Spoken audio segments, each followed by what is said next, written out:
오늘은 두 번째 만남입니다. 오늘 두 번째 만남 속에서 말씀 주제는 빌립보서 1장 12절입니다. 모든 10가지 내용들이 본문의 내용을 근거로 해서 말씀을 전하고 있습니다. 빌립보서 1장 12절부터 26절까지입니다. 먼저 성경 말씀을 읽도록 하겠습니다. 자, 두 번째 어떤 내용일까요? 빌립보서 1장 12절에서 26절 제가 봉독하도록 하겠습니다. 자, 12절이 굉장히 중요하죠. 형제들아, 내가 당한 일이 도리어 복음 전파에 진전이 된 줄을 너희가 알기를 원하노라.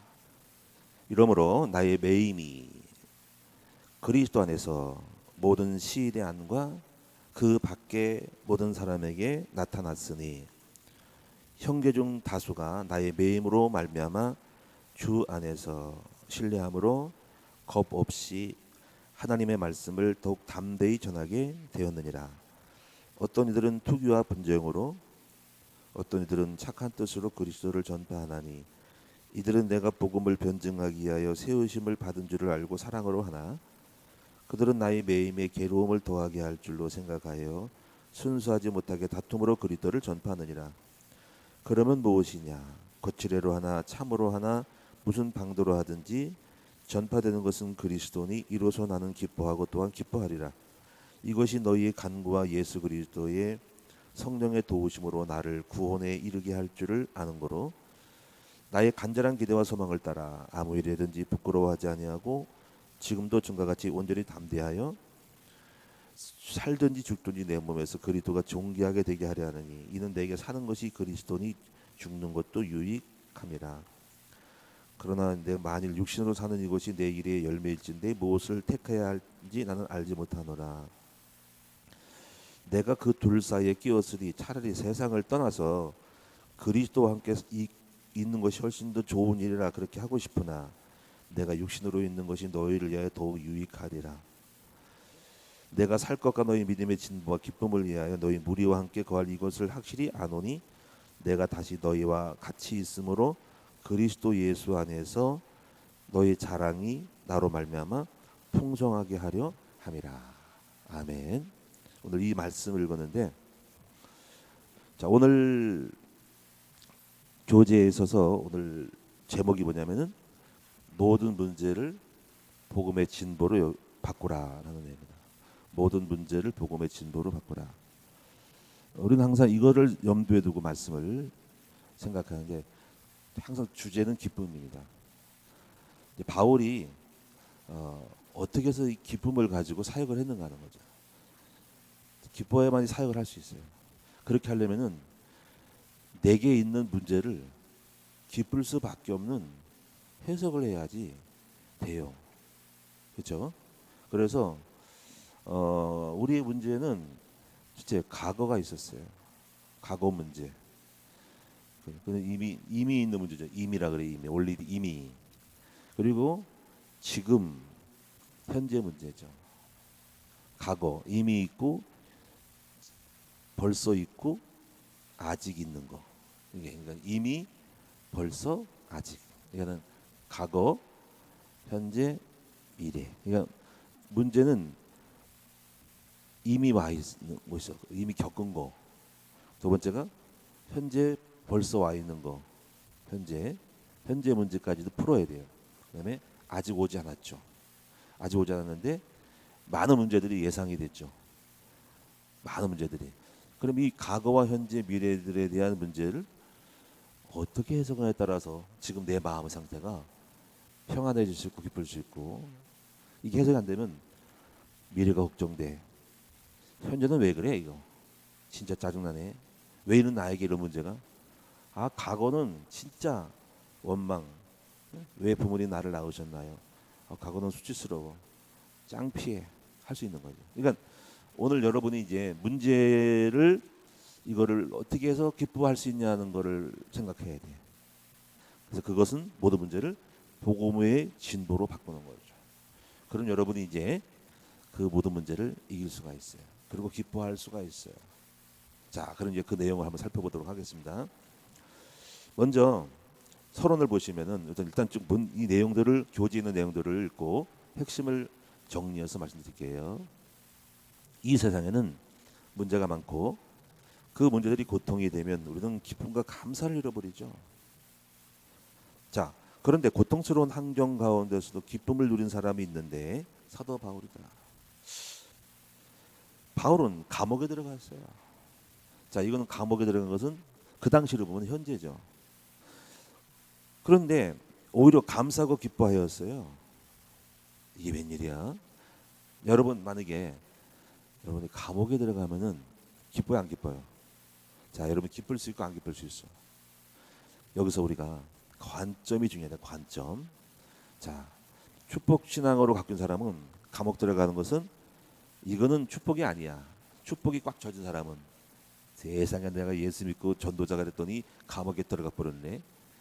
축복이라는 거를 생각하면은 한계가 있는 거야. 잘 되면 할렐루야 너무 놀라워. 근데 감옥 들어가면은 아닌 거야.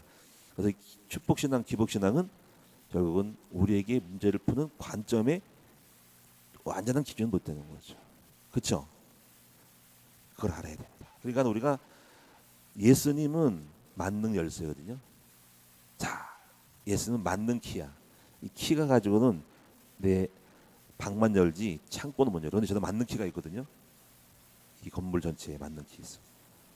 자, 그래서 그런 걸 이제 차츰차츰 생각하면서 이제 메시지 요점을 접근해 가는 겁니다. 그러면 자, 첫째 보세요. 우선 먼저 생각해 문제를 이기지 못한 사람들이 있어요.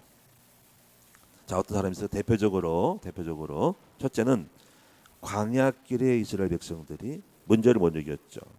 광야길. 자, 그들은 어떤 생활을 했고 어떻게 먼저 이겼어요? 그 내용은 어디 있을까요?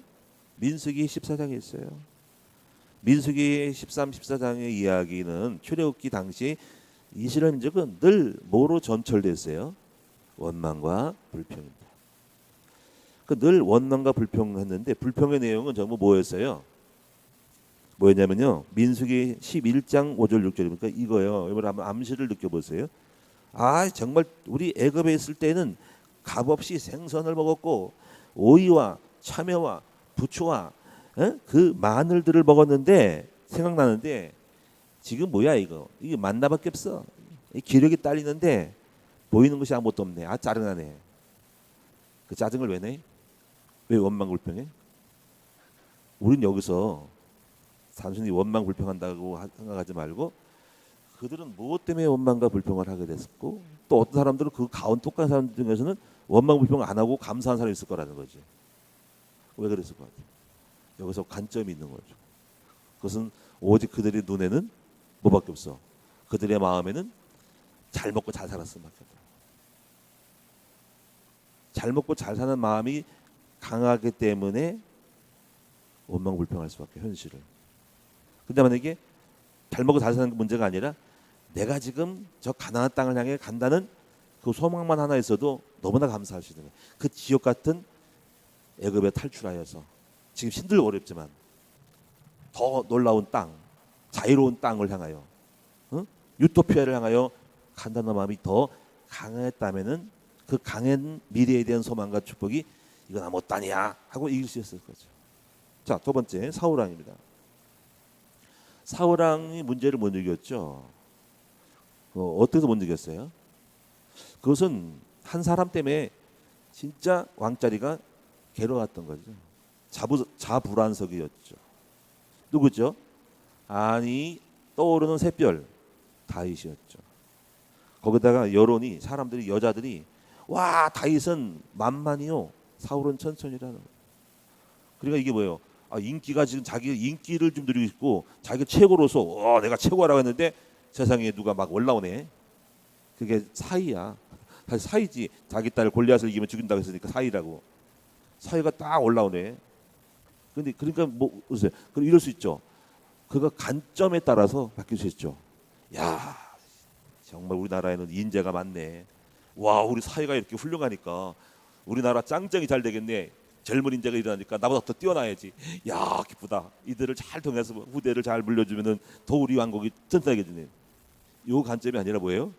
내 왕자를 빼앗아 나보다 더 인기 짱이야? 내가 최고 되는데 짜증나네. 저놈이 누구야? 주목을 해. 저는 무서운 놈이네. 저는 기어올라면 안 되는데. 그때 그 중심이 뭐였어요? 자기 인기, 자기 자랑, 자기 최고밖에 없는 거지.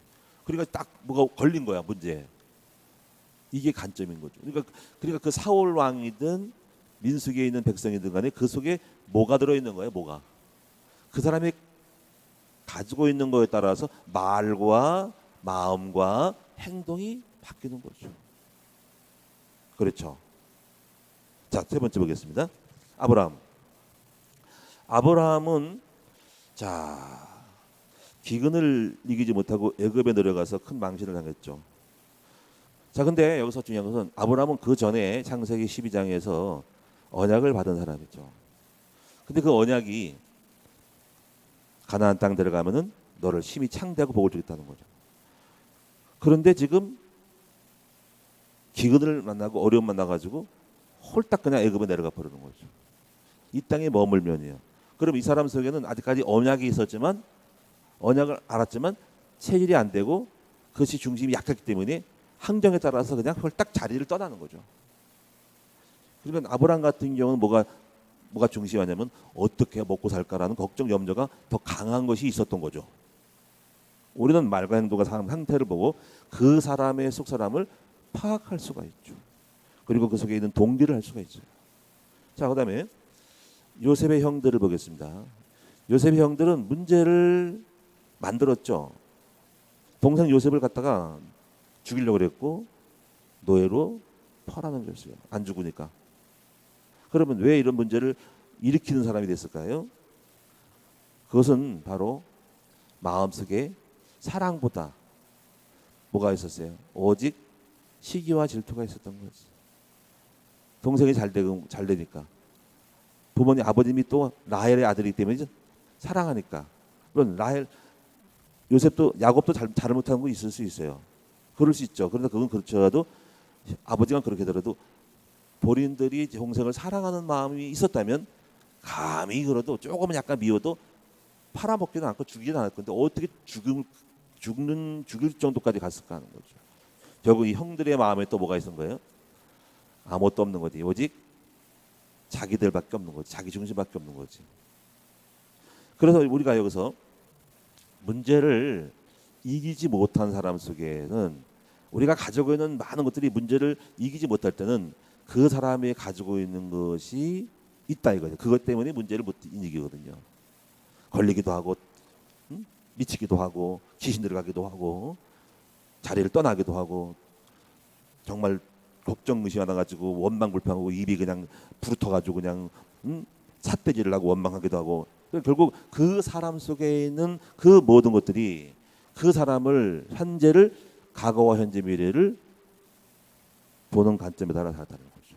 자, 그래서 우리가 이 문제를 이기지 못한 사람이 있어요. 여러분도 그럴 수 있어요. 그러면 여러분이 이 문제를 이기는 방법을 가지려면 어떻게 될까요? 오늘 본문의 이야기에서 오늘 단서를 찾아야 될 것이에요. 자, 두 번째, 사도 바울은 감옥에 들어가는데 왜 기뻐했을까요? 자, 내용을 먼저 사실대로 한번 봅시다. 오늘 벌써 2장 1장 12절에 이렇게 말씀했죠. 왜냐면요, 이렇게 말씀했어요.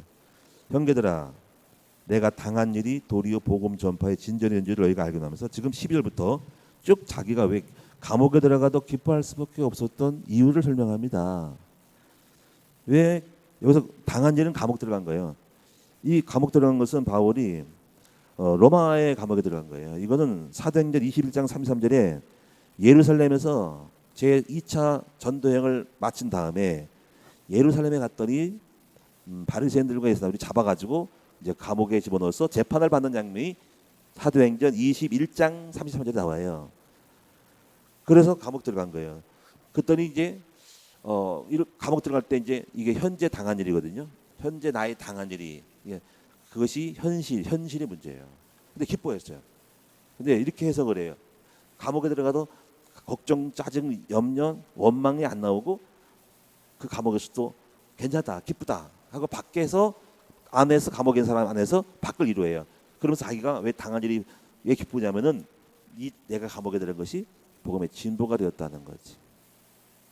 어떤 진보냐면 여기 13절에 보니까는 13절에 이러므로 나의 매임이 그리스도 안에서 모든 시대안과 그 밖에 모든 사람이 나타났으니 14절에 형제 중 다수가 나의 매임으로 말미암아 주 안에서 신뢰함으로 겁없이 하나님의 말씀을 더욱 담대히 전하게 되었다. 감옥 들어갔더니 제자들이 더 스승님이 감옥에 들어갔으니까 우리가 이대로 있을 수 있냐, 우리도 더 열심히 전하자. 그러니까 바울이 생각할 때 이거 감옥 들어갔더니 더 잘 됐네, 내가 고난당했더니 성도가 깨워서 기도하고 더 열심히 전도를 하니까 감옥 들어간 것이 유익이 되었네. 보세요, 어떤 관점일까요 이게? 또 보세요, 15절에 어떤 이들은 투기와 분쟁으로 어떤 전 착한 뜻으로 전파를 하긴 하는데 어떤 사람들은 좀 기독교 전도자들 가운데서 경쟁 관계에 있는 상대적인 사람들이, 특히 우리가 우리 큰 나무 교회가 있는데 다른 교회가 또 경쟁 관계에 있다. 그러니까 우리가 어떤 일을 만났다면 또 상대방이 더 열심히 어떤 의에서 이런 애하고 더 열심히 사도 바울이 없네, 우리가 하자, 우리가 얼른 차지하자 해서 했어요.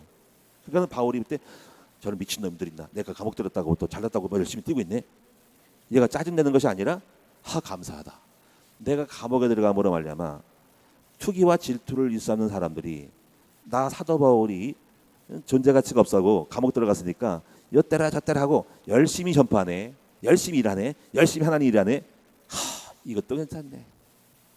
자 보세요, 그럼 바울이 어찌 이렇게 생각을 했을까? 그리고 오직 바울의 이 마음은 뭐밖에 없어? 오직 전도, 오직 그리스도 복음 전파밖에 없는 사고가 꽉 차니까 이래도 좋고 저래도 좋고 다 유익되니까 기쁜 거야. 제자들이 나 때문에 열받아서 더 스승님이 고난당하니까 감옥에 있으니까 우리가 더 열심히 분발하자, 스승처럼 따라가자 하니까 잘 됐고, 상대방의 시기 질투했던 상대적들은, 상대 사람들은 같은 동료지만은 투기와 질투했던 사람도 열심히 복음을 전하니까 내가 감옥에 들어가는 이 한수가 굉장히 그리스도에게 유익이 되셨구나 하는 거죠. 그리고 참 감사하다, 기쁘다, 하나님 너무 행복해요, 내 감옥 들어감으로써 정말 잘 됐어요, 더 잘 됐어요. 그래서 빌립보 교인들을 바라봤을 때 걱정 의심하는 것 같아. 그래서 편지를 쓰는 거야. 빌립보 교인들, 내가 감옥에 갇힌 것이, 내가 당한 것이 감옥 들어간 건데 걱정하지 마세요. 나 이것이 복음의 진보를 이룬 거예요. 성도들 생각해 보세요. 나 때문에 제자들이 잘 됐고 상대방들이 더 열심히 내갔으니까 이로써 전파돼서 그리스도니 나는 기뻐할 거예요. 걱정하지 마세요. 난 더 그런 일 당해서 전혀 염려가 없어요. 오히려 기뻐하니까 알아주세요 한 거예요. 그래서 8절에 17절에 그들은 나의 매임에 괴로움을 더하게 할 줄로 생각하여 순수하지 못하게 다툼으로 그리스도를 전파하느냐. 그러면 무엇이냐? 거칠어로 하나 참으로 하나 무슨 방도라든지 전파돼선 그리스도니 이로써 나는 기뻐하고 또한 기뻐하리라. 이것이 너희 간구와 예수 그리스도의 성령의 도우심으로 나를 구원에 이르게 할 줄 아는 거로. 여러분 나를 위해서 열심히 기도하죠? 나의 구원은 복음 전파예요. 내 감옥 들은 것에서 더 잘 됐다니까. 내 구원을 이루게 된 거니까. 그래서 난 이렇게 생각을 해요. 20절에 나의 간절한 기대와 소망을 따라 아무래도 난 부끄럽지 않고 지금도 전과 같이 현재도 과거와 같이 온전히 담대하여서 살든지 죽든지 내 몸에서 그리스도가 존귀하게 된 것이 헤레하니 이는 내게 사는 것이 그리스도니 죽는 것도 유익함이라. 그래서 내가 이 둘 사이에 끼어서 현재 육신적으로 또 괴로워 감옥에 들어간 것도, 그러나 죽는 것이 유익하냐 사는 것이 유익하냐까지 지금 전개되는 거예요. 바울이 또 확장해서 말하는 거예요. 사실 생각해보면 이 땅은 괴로움이 많기 때문에 빨리 하늘에 하는 것도 괜찮겠어. 이거 나의 마음의 소원이야. 그런데 가만히 보니까 복음 전파를 위해서는 아직 내가 더 살아있는 것이 유익이 될 것 같아. 그래서 빨리 가고 싶지만 우리에게 하나님 나라에게 내가 더 필요하다면 이 땅에 있는 것도 괜찮아. 그래서 나는 가고 싶지만 이 땅에 있을 거야. 이것이 유익하니까 어떨 간에 죽든지 살든지 주님만 잘 되고 여러분만 잘 되면 좋겠어. 이것이 나의 중심이야 라고 말하는 거죠. 자, 오늘 여기서 우리는 뭐를 찾을 수 있고 생각할 수 있을까요? 사도 바울이 가지고 있는 중심. 따라서 모든 것들이 다 문제가 아닌 것으로 풀어나간다는 거죠. 그렇죠? 이것을 가리켜서 관점의 차이가, 그 사람이 가지고 있는 차이가 모든 문제를 죽을 것 같고 미칠 것 같고 귀신들 같고 망할 것 같은 생각이냐, 아니면 기뻐할 수 있고 감사할 수 있고 행복할 수 있냐가 갈라진다는 거예요. 관점의 차이가. 저는 그래서 이걸 가지고 이렇게 생각을 해요. 예수 그리스도는 맞는 키다, 열쇠다는 거죠. 자, 열쇠를 아까 얘기했잖아요. 열쇠가 제가 꾸러미가 있어요. 이 열쇠는 별로 쓰지 않고 번호키가 있으니까 어떤 창고를 여는 수도 있고, 어떤 거는 내 방 열 수도 있고, 내 실을 여는 수도 다 있어요.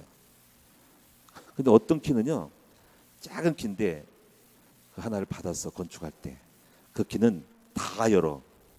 그런 키를 뭐라 그래? 맞는 키라 그런 거야. 근데 그리스도는 맞는 키예요, 한마디로 말하면. 근데 다른 건, 그리스도와는 다른 키도 있어. 그 키는 뭘까요? 이 키는 한계가 있어. 그거는 기복주의라는 키예요. 그 키는 하나만 좋았고 나머지는 안 돼. 잘 될 때만 키가 열리고 문제가 올 때는 미치고 환장하는 거야. 여러분 그 키를 갖고 있으면 여러분 문제를 못 이겨. 근데 그 키도 나쁜 건 아니야. 안 버려야 돼. 우린 축복받아야 돼. 근데 그것이 중심이 되면 안 되는 거죠. 그럼 우리가요, 민수기에 있는 이스라엘 백성들이 가지고 있는 키는 축복 키였어요. 그 때문에 그들은 한계 걸린 거예요. 또 어떤 키는 율법의 키가 있어요. 율법의 키는 너무 좋은 거예요. 율법은 훌륭한 거예요. 율법은 굉장히 우리를 유익되게 하고 바르게 하게 해요. 그래서 바르게 되면 너무 기쁘고 율법이 완성되고 율법이 너무 좋아서 야 괜찮네 좋네. 근데 잘 안 될 때는 율법이 우리에게 괴로움이 되고 망할 사람이 되고 정죄가 되기 때문에 이 율법 키는 좋지만 너무 나쁘다고 하면 안 돼요. 율법은 좋은 거예요. 이 율법은 쓸모가 있는데 어떤 거는 못 써먹어 이거는. 그래서 율법의 키는 결국 만능이 아니야.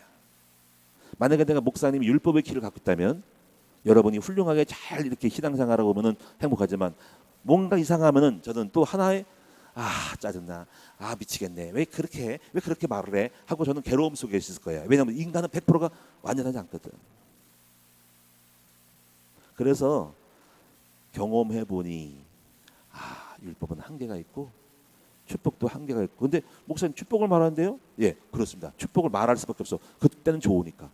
그런데 결국 깨닫고 나니까 율법도 지나가고 신비도 지나가고 기복도 지나가되 어디 남는 것은 그리스도밖에 없더라. 그래서 고린도전서를 보면은 방언도 폐하고 예언도 폐하고 병도 고치고 능력지만 어디 가장 영원한 좋은 키는 뭐냐면 사랑밖에 없더라. 바로 그리스도밖에 없는 거죠. 여러분 그리스도가 맞는 키예요. 그런데 제가 보니까 그리스도 가로 열고 전도가 되는 것이, 그러니까 앞으로 이렇게 저와 여러분 통해야 돼요. 그리스도면은 그 안에 가로 열고 그리스도 중심에서도 전도라고 하는 거를 갖고 있어야 돼요. 또 전도 중에 또 가로 또 속가로가 있는데 선교예요. 그리스도에 포함된 거를 갖고 있으면 여러분들은 맞는 키를 갖게 됩니다. 오늘 바울 보세요. 전도라는 거를 갖고 있으니 모든 걸 풀었잖아. 그렇죠? 그러니까 오늘 여러분이 정말 승리하려면, 기쁘려면은요, 사도 바울 같은 사람이 돼야죠. 그렇죠?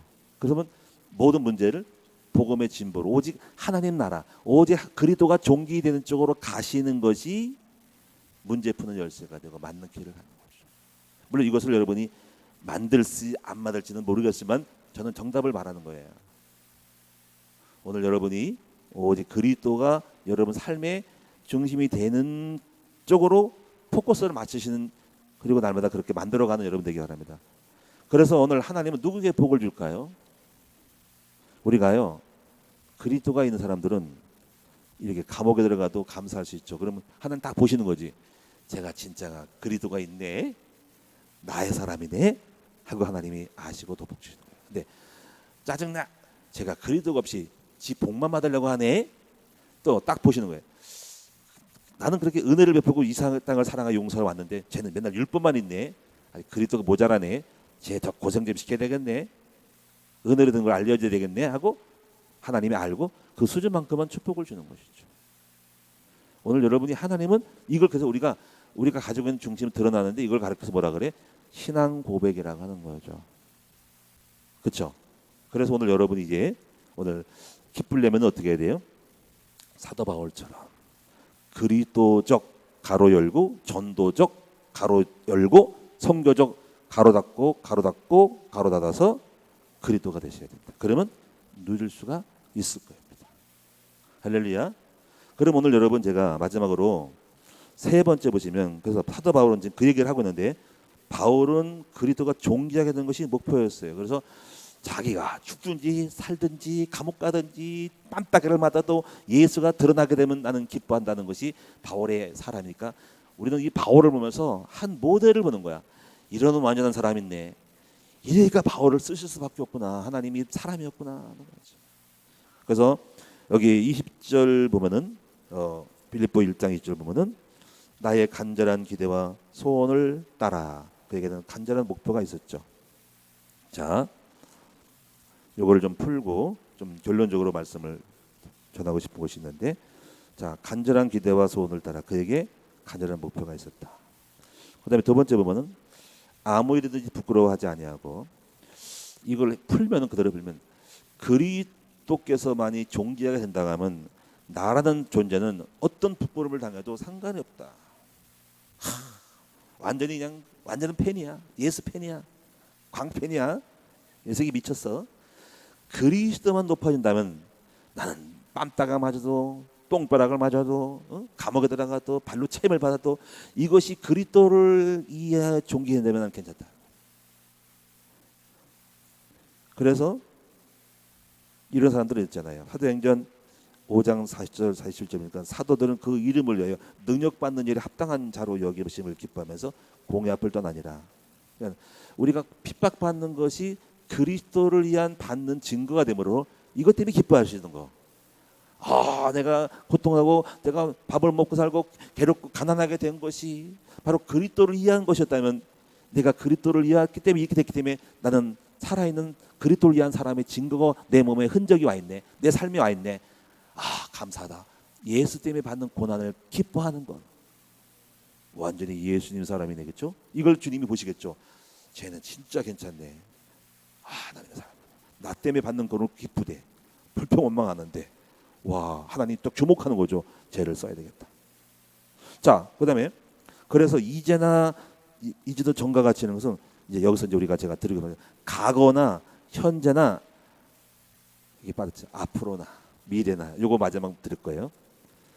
바울은 과거에도 그렇고 현재도 그렇고 미래도 오직 미래도 전과 같이 변함없이 이것이 나의 가치이며 삶이라는 거지. 그리스도가. 그래서 사는 것이 그리스도니 죽는 것도 유익함이라. 와, 죽어도 괜찮대.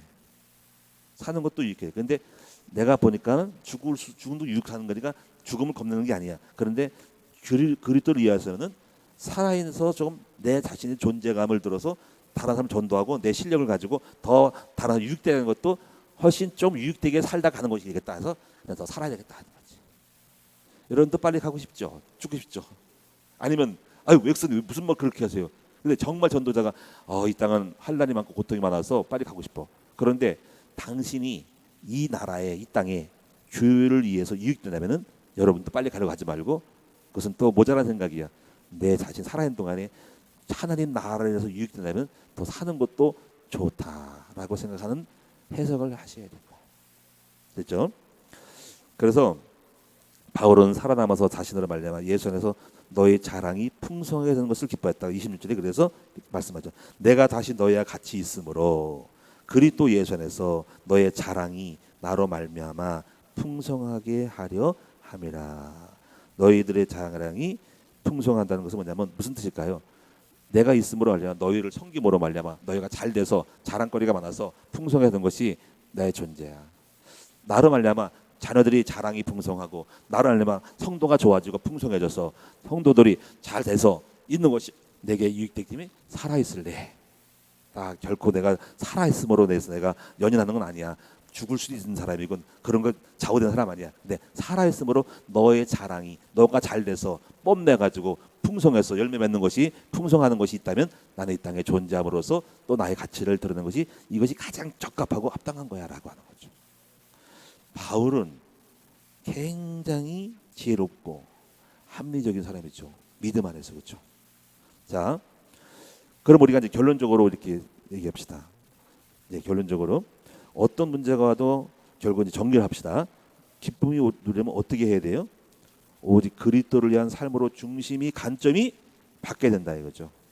그래서 내가 중심이 되면은 현실적인 응답이 없어 시험에 내가 중심이 되면 시험에 들 수 있지만, 그러나 내가 중심이 되지 않고 그리스도가 중심이 되면 내가 받는 괴로움도 다 기쁨이 되고 영광이 될 수 있죠. 그래서 복음 전파가 목표가 되면 모든 문제와 사건이 다르게 해석되죠. 그래서 그리스도와 복음 전파가 목표가 되면, 자, 지금 이제 제가 말하는 결론이 과거와 현재와 미래의 모든 문제와 상황이 하나님의 뜻이며 계획이 되는 거죠. 그래서 이 모든 것에 대해 자유하게 되고 임마누엘을 누리는 온전한 사람이 될 수가 있어요. 그러면 고통이 클수록 지혜가 있고 과거가 클수록 더 큰 축복이 되죠. 그래서 이럴 때 능력이 많은 거죠. 그래서 정리. 자, 그러면 이거를 딱 그리스도 관점에서 과거와 현재와 미래에 대해서 이런 하나의 단어를 가지고 한번 기억합시다. 자, 그래서 과거는 일종의 상처죠. 이거는 발판을 삼아야 돼요. 자, 두 번째, 현재는 뭐냐면 섭리가 되죠. 섭리는 이정표예요. 섭리로 알아야 돼요. 섭리로. 자, 세 번째가 뭡니까? 섭리는 표대가 돼야 돼요. 미래. 자, 과거. 자, 저는 제가요, 과거에 있었죠. 과거 없는 사람이 어디 있어요? 그 과거는 뽐내고 싶은 과거 있고 부끄러운 과거가 있죠. 근데 제가 그리스도가 없어서 저는 과거를 수치로 여겼고 쪽팔렸어요. 세상에 뭔 자랑이라고. 어떤 건지는 여러분 깊이 여기 말 안 하겠어요. 근데 그리스도를 깨는 순간에 나의 과거가 뭐가 되냐면 해석이 됐어요. 아, 내가 그렇게 못 살고 그렇게 엄마가 몇 명이고 그렇게 내가 어렵게 당한 것은 하나님이 나에게 앞으로 이런 사람들을 전도하라고 하나님 나에게 경험을 준 것이구나 할 때, 그때부터 부모님이 원망이 안 됐어요. 하나님이 그 모든 고통을 만나게 한 것은 앞으로 내가 해야 할 사명을 하나님 암시한 것이고 훈련시킨, 미리 경험시킨 것인 거죠. 이런 사람이 없어요. 나 같은 사람이 없다니까. 그러면 그 나 같이 없는 사람은 나 같은 사람을 만난 사람들을, 청소년들을 도와주라고 하는 거죠. 그리고 딱 해석이 되는 순간 과거는 나에게 내 인생의 미래의 집을 짓는 건축가의 기초석이 돼버렸어요. 해석이 됐죠. 그때 싹 짜증이 웃음이 돼버렸어요. 원망이, 아, 제가 우리 부모님 원망한 것을 용서해야 되겠다. 주님 죄송합니다. 감사합니다. 감사가 됐어요. 자, 됐죠. 그리스도가 이렇게 이대해요. 그럼 현재는 어떨까요? 현재는요, 섭리로 돼야 돼요. 섭리.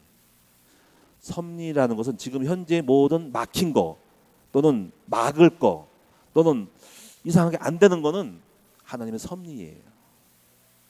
이건 이정표고 돌아가라는 사인이거든요. 그거를 바라볼 때, 그 섭리를 이해할 때 안심하고 기뻐할 수 있고 받아들일 수가 있는 거예요. 자, 예를 하나 들을게요. 여러분, 존 플래처라는 사람이 있어요. 이 사람 누구냐면 영국의 전도자인 존 웨슬리 목사님의 어마어마한 동역자예요. 감리교 목사님의 전도자 동역자예요. 존 플래처라는 사람이. 근데 이 사람이 예수를 믿게 된 동기가 있어요. 그 뭐냐면은 이 사람이 부유했고요. 굉장히 돈이 많고 부유하고 낙천적이고 모험심이 강한, 원래 또 모험심이 강한 사람은, 또 돈이 많은 사람들은 모험을 떠나요. 돈 또 있으니까. 부자고. 그래서 이 사람이 오늘날 브라질의 어떤 정글 속에 들어가면은 금이 있다는 얘기를 듣고 이 사람이 자기가 배가 있어가지고 이 배를 가지고 스페인에서 정박을 해가지고 브라질을 향해서 떠납니다. 친구들하고. 그런데 갑자기 자기가 떠나고 이제 그 부둣가에 가서 출발을 막 해야 되는데 그 현장에 도착해서 거기서 갑자기 차를 마시다가, 뜨거운 차를 마시다가 엎질러 가지고 화상을 입었어요. 발에 가서 화상 입어가지고 너무 고통스러워서 갈 수가 없었어요. 처음에는 원망했어요. 이렇게 내가 오랫동안 벼르고 준비해서 저 브라질 정글 속에 금강을 탐구해서 캐내고 모험을 갖고 정말 도전하고 싶은데 이게 뭐야 이게. 처음에는 원망을 했어요. 그래가지고 그래 할 수 없다. 나는 이 고통 가지고 못 가. 먼저 가 하고 보냈어요. 그런데요. 그러다 기다렸는데 돌아오질 않는 거예요. 한 달이고 두 달이고 석 달이고 보니까 죽었어요. 사람들이. 그때 존 플래튼 사람이 깨달았어요. 놀랐어요. 자기가 화상 입은 것이 내가 살아남을 수 있는 굉장히 중요한 축복이었음을 깨달은 겁니다. 그래서 인생은 내 마음대로 되는 것이 아니라 섭리가 있다는 걸 깨달았어요. 그래서 그때 조금 들었던 그리스도 복음에 대해서 자신의 한계를 깨닫고 믿기 시작하면서 은혜 받아가지고 나중에 훌륭한 존 웨슬리 목사님의 전도 동역자가 된 것입니다. 그 계기로. 이걸 우리는 뭐냐면 섭리라 그러는 거예요. 섭리. 섭리는 지금 내가 당한 일이 복음의 진보가 되고 더 큰 축복을 향해 가는, 또 아니면 내가 어떤 위험을 막을 수 있는 하나님의 섭리였음을, 이것을 모르고 있는 사람도 있고 알고 받아들일 수 있는 사람은 기쁠 수 있는 거예요. 사도 바울이 사도행전 16장인가요? 거기서 이렇게 하죠. 바울이 아시아로 가려고 하다가 전도하러 가다가 성령이 못 가게 막았어요.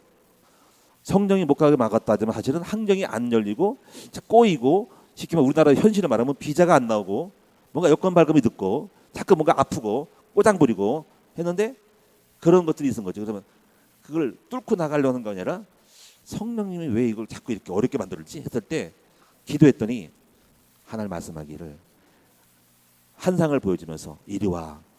내가 막은 것은, 안 되게 한 것은 이리 오라고 하는 사인이야. 글로 가지 말고 요로 반향을 틀으라고 하는 사인이야. 바울은 훌륭하게도 그래서 그때 문제를 가지고 풀어서 마게도니아로 틀었죠. 그 마게도니아가 뭐냐면 유럽이거든요. 하나님의 전도와 선교사의 큰 틀에서 하나님의 섭리가 있고 그 계획 따라서 우리가 생각했던 거를 막아서, 이걸 섭리라 그래. 막힌 것이 섭리야. 막혔기 때문에 글로 간 거야.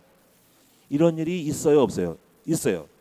그러니까 우리가 기쁠 수 있는 건 뭐냐면 이렇게 생각해야 돼요. 지금 나의 현재 속에서 막히고 안 되고 병이 들고 괴로웠다고 사업이 안 되는 것도 하나님 막아서 더 큰 사업을, 아니 더 다른 방향으로 깨닫게 하든지 틀든지 돌리든지 중단하든지 기다리든지 하시는 하나님의 섭리임을 깨달을 때, 그거를 받아들일 때 우리는 현실을 감사할 수 있고 기쁠 수 있고 묵묵히 주님을 바라볼 수 있을 때 마음에 평안이 오지만, 그 섭리를 못 가지면 괴롭고 짜증나고 열받고 화가 나고 원통하고 믿고 시험 들고 삐지고 하나님 떠나고 싶은 거죠.